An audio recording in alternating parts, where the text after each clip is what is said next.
finalmente temos condições de entender melhor o que significa quarentena. Esse é um termo bíblico e que o povo de Deus precisou passar por alguns momentos, como por exemplo para higiene também sanitária, onde aqueles que tinham lepra ou que eram contaminados pelo sangue, como soldados na guerra, tinham que ir para fora do acampamento e ali ficar por um tempo, até que finalmente pudessem sair e ser declarados pelos sacerdotes como puros. Também foi a experiência que Jesus teve no deserto, quando foi guiado pelo Espírito Santo para então ser tentado pelo diabo nos 40 dias.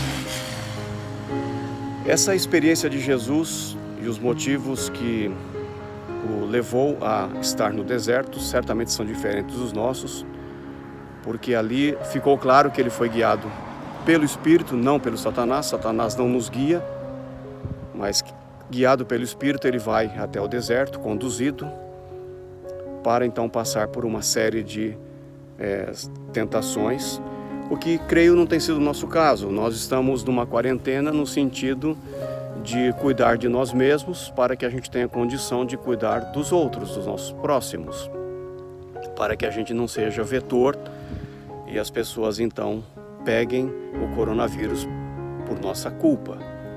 Então é mais uma quarentena de precaução, de prevenção, do que necessariamente de tentação.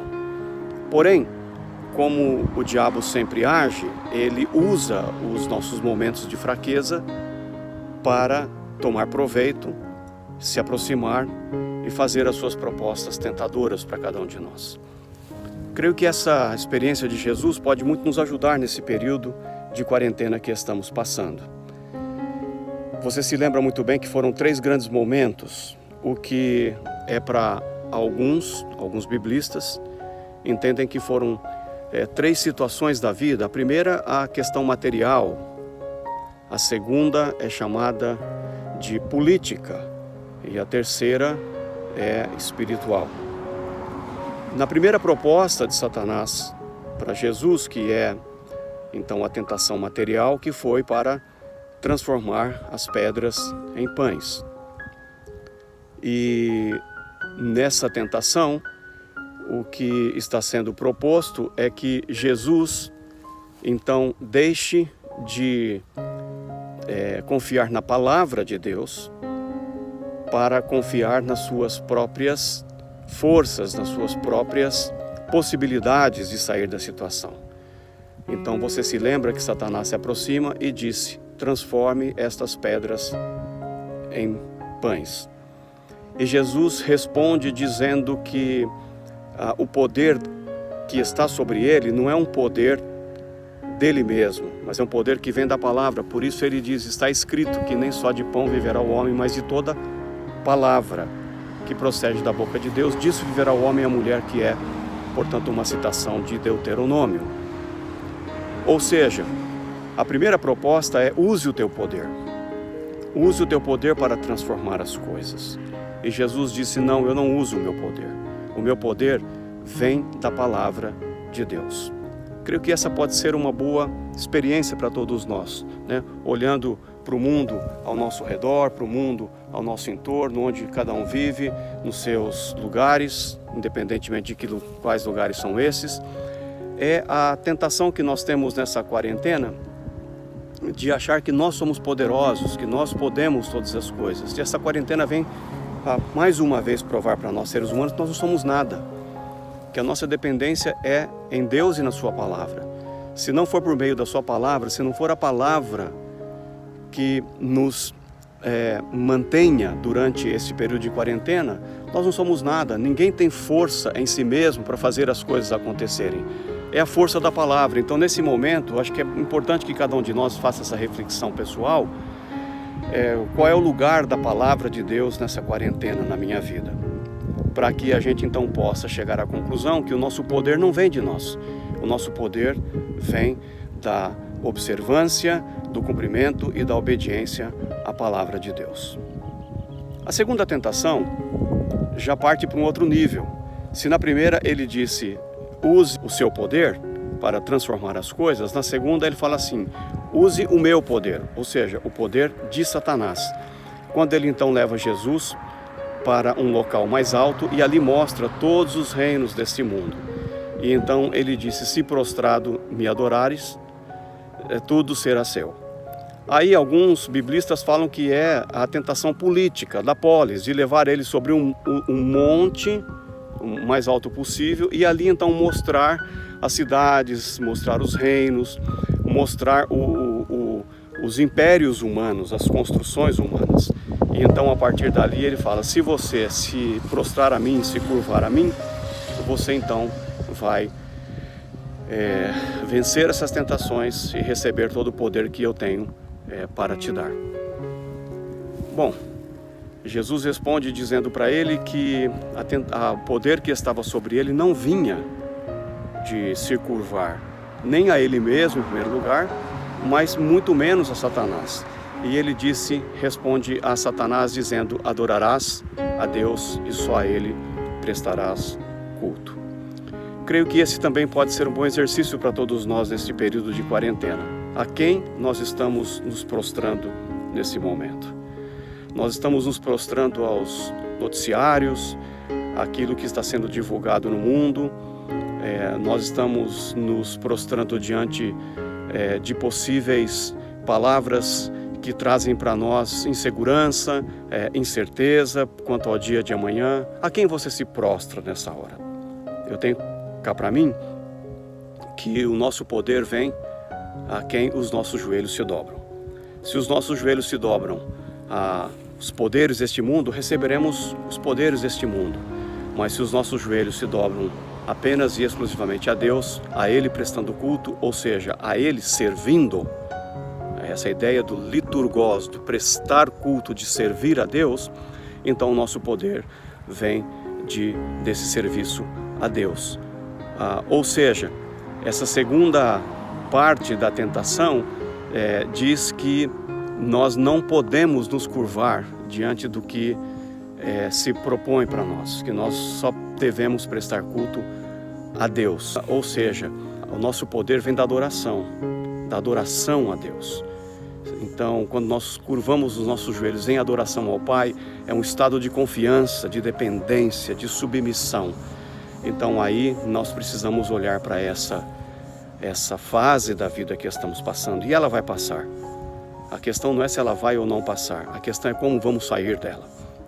E nós devemos sair como servos adoradores de Deus. E finalmente a terceira proposta de Satanás para Jesus é que ele use o poder de Deus. E aqui é uma questão muito complicada e difícil até mesmo de discernimento. Se na primeira ele disse: use o seu poder, Jesus falou: não, o meu poder não vem de mim, mas vem da palavra de Deus. Se na segunda ele disse: então use o meu poder em vez do seu, ele diz: se curvando e adorando a mim. Ele disse: não, o meu poder vem da adoração a Deus e não vem de você. Na terceira possibilidade agora ele falou: então esquece você, esquece eu e usa o poder de Deus. Essa é mais tênue, essa é mais complicada, essa vem com uma carga de espiritualidade muito grande.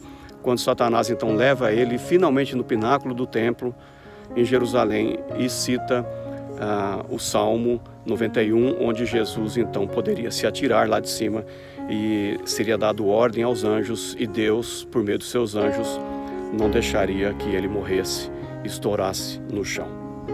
Ou seja, está usando o próprio Deus. E a resposta de Jesus a Satanás foi impressionante. Ele diz: não tentarás o Senhor teu Deus. Ou seja, se Deus é Deus, por que eu preciso colocar Deus à prova para saber se Ele é ou não Deus? Ele é Deus e ponto final. Porque aquele que procura colocar Deus à prova é porque suspeita, é porque desconfia de que Deus não é tão poderoso assim e de que Deus não é Deus. E aí então, todas as vezes que nós queremos provar a Deus, como disse o próprio Tiago, o irmão de Jesus, ele diz que Deus não pode ser tentado por ninguém e Deus a ninguém tenta. Então basta simplesmente reconhecermos que Deus é Deus e ponto final. Ou seja, qual é a fonte da autoridade de Jesus? É a obediência. Se na primeira é a palavra, se na segunda é a adoração, na terceira é a obediência a Deus. Se Deus é Deus, não é necessário colocar em prova. E quantas pessoas possivelmente não estão nesta quarentena fazendo provas de Deus? Deus, se tu és Deus, não deixe que eu pegue o coronavírus. Deus, se tu és Deus, não deixe que eu passe fome. Deus, se tu és Deus, e etc, e etc, e etc. E aí então corre o risco de tentar colocar Deus à prova e corre o risco de tentar o próprio Deus e no resultado a gente pode se esborrachar lá embaixo e não contar com o socorro de ninguém. Conte com o socorro de Deus.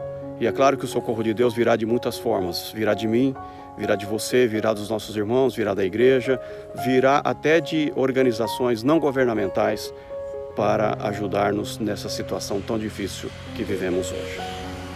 A questão é que nós estamos nesse período difícil, nessa quarentena.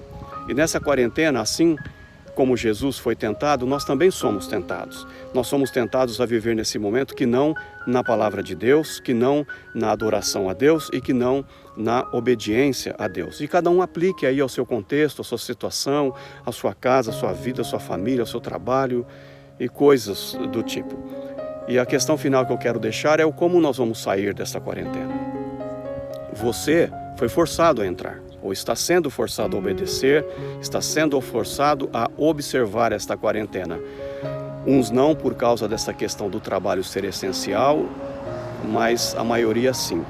E a questão que eu quero deixar para você é como você vai sair. Esse é o ponto. Como você vai sair desta quarentena? E o texto bíblico diz que Jesus regressou para a Galileia no poder do Espírito Santo, cheio do Espírito Santo. A questão é que nós vamos sair cheios do quê? Cheios de quem? Então cuide de você mesmo nesses dias, para que ao final deste processo, acabou a quarentena, todos vocês podem voltar à sua vida normal, à naturalidade da vida e continuar fazendo aquilo que você estava fazendo ou reinventar a vida, Deus é que sabe. Mas a questão é, como é que você vai sair? Você vai sair mais forte? Você vai sair mais fraco? Você vai sair tendo vencido as tentações? Você vai sair tendo sido derrotado e muitas vezes? Saia como Jesus saiu, no poder do Espírito Santo. Saia com a certeza de que o Espírito de Deus está conosco, para que a gente possa ter forças suficientes para vencer as tentações, sendo conduzidos pela palavra, pela adoração e pela obediência a Deus. Que Deus nos abençoe, que o Espírito de Deus nos proteja, nos guarde desse vírus, mas caso peguemos, e como temos vários irmãos que já pegaram, Ele é poderoso também para nos sustentar mesmo diante dessa situação. Saia mais forte. E sair mais forte significa sair cheio do poder do Espírito Santo. Que Deus te abençoe.